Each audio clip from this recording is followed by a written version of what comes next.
Hello students, welcome back to my channel. Today we shall discuss about the self induction. आज हम लोग स्वप्रेरण की घटना के बारे में अध्ययन करेंगे। स्वप्रेरण की घटना किसे कहते हैं, स्वप्रेरकत्व क्या होता है और उसके व्यंजक को प्राप्त करेंगे। जब किसी कुंडली में धारा को प्रवाहित किया जाता है तो कुंडली के चारों ओर चुंबकीय क्षेत्र उत्पन्न हो जाता है और जब प्रवाहित धारा के मान में परिवर्तन किया जाता है तो चुंबकीय क्षेत्र में भी परिवर्तन होता है। उस चुंबकीय क्षेत्र के परिवर्तन होने के कारण कुंडली से बद्ध चुंबकीय फ्लक्स में भी परिवर्तन होगा और जब चुंबकीय फ्लक्स में परिवर्तन होता है तो प्रेरित विद्युत वाहक बल कुंडली में उत्पन्न हो जाता है। परिणामतः प्रेरित धारा प्रवाहित होने लगती है और ये प्रेरित धारा प्रवाहित मुख्य धारा का विरोध करती है। इसको समझने के लिए एक जीआईएफ को देखते हैं। यहाँ पर ये कुंडली है और इस कुंडली में धारा को प्रवाहित किया जा रहा है। देख रहे हैं कुंडली में जब धारा को प्रवाहित किया जाता है तो इसके चारों तरफ चुंबकीय क्षेत्र उत्पन्न हो गया है और इस चुंबकीय क्षेत्र के उत्पन्न होने के कारण कुंडली से बद्ध चुंबकीय फ्लक्स होता है। जब धारा के मान को परिवर्तित किया जाता है तो इससे बद्ध चुंबकीय फ्लक्स के मान में भी परिवर्तन होगा। परिणामतः प्रेरित विद्युत वाहक बल उत्पन्न होगा और प्रेरित धारा प्रवाहित होने लगती है। यही कारण है कि जब किसी कुंडली में धारा को प्रवाहित किया जाता है अथवा प्रवाहित धारा के मान में परिवर्तन किया जाता है तो उसमें प्रेरित विद्युत वाहक बल उत्पन्न हो जाता है। परिणामतः प्रेरित धारा भी प्रवाहित होने लगती है।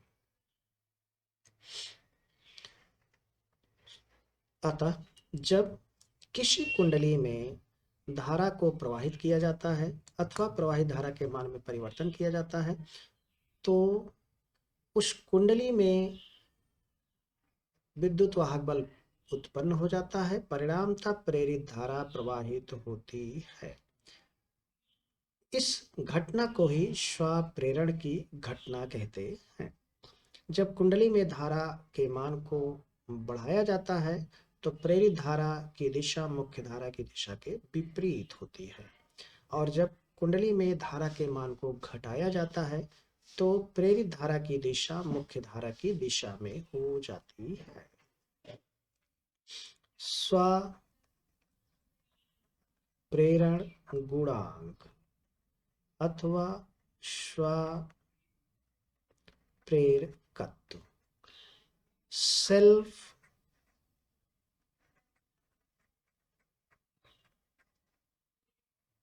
inductance or coefficient of self induction। यहाँ पर माना कुंडली में धारा I को प्रवाहित किया जाता है और फेरों की संख्या n है। प्रति फेरे से संबद्ध चुंबकीय फ्लक्स फाई b है। अतः इस कुंडली से संबद्ध संपूर्ण चुंबकीय फ्लक्स हो जाएगा n फाई b और यही इस कुंडली का फ्लक्स ग्रंथिकाओं की संख्या होगी। फ्लक्स ग्रंथिकाओं की संख्या, चूंकि चुंबकीय फ्लक्स चुंबकीय क्षेत्र पर निर्भर करता है, चुंबकीय क्षेत्र प्रवाहित धारा पर निर्भर करता है, इसलिए फ्लक्स ग्रंथिकाओं की संख्या इसमें प्रवाहित धारा के मान पर निर्भर करेगा।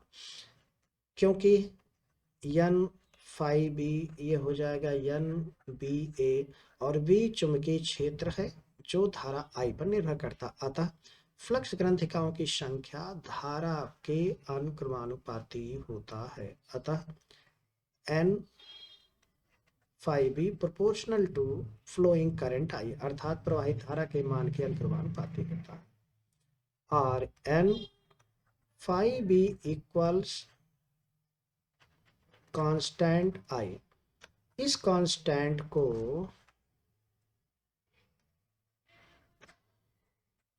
L के द्वारा शो करते हैं और n phi B equals L I और इस कांस्टेंट एल को स्वाप्रेरकत्व अथवा स्वाप्रेरण गुणांक कहते हैं। तो L equals N phi B upon I, equation 1। और L equals N phi B, यदि हम धारा आई को 1 एम्पियर कर दें तो ये हो जाएगा एन फाई बी, अर्थात किसी कुंडली का स्वाप्रेरण गुणांक उस कुंडली के उस फ्लक्स ग्रंथिकाओं की संख्या के बराबर होता है जब कुंडली में 1 एम्पियर की धारा को प्रवाहित किया जाता है। इसको दूसरे तरीके से भी परिभाषित किया जाता है।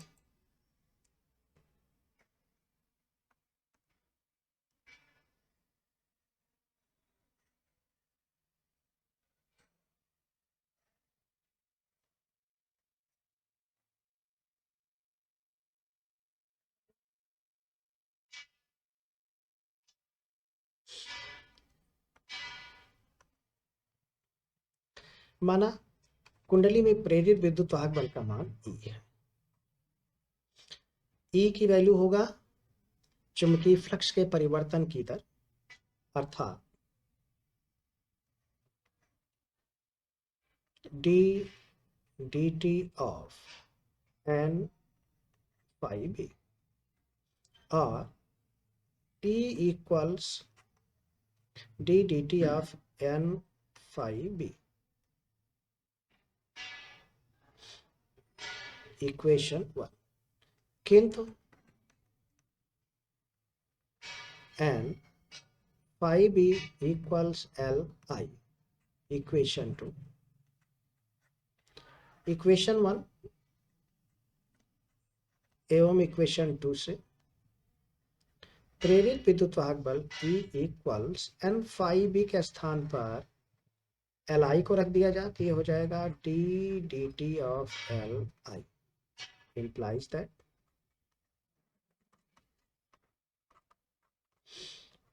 L times d dt of I, implies that L equals d dt of I।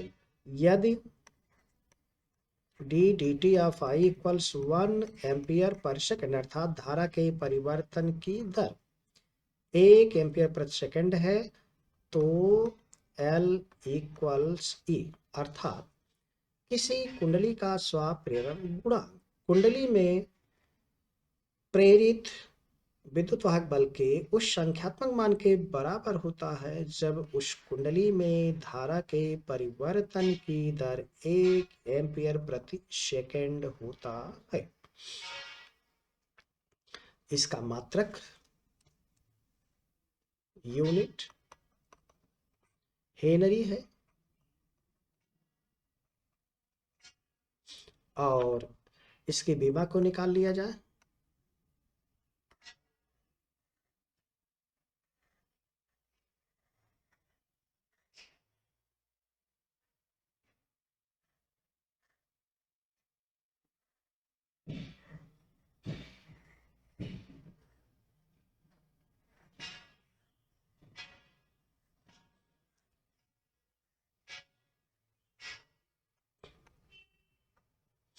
बीमा L equals E upon D D T of I, ये हो जाएगा E D T upon D I. E का मात्रक है वोल्ट, dt समय है, इसका यूनिट है second,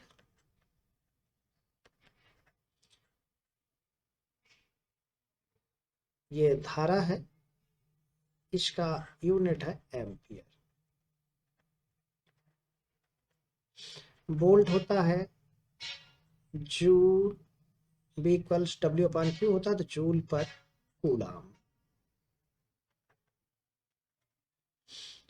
into ampere into second, और जूल हो जाएगा किलोग्राम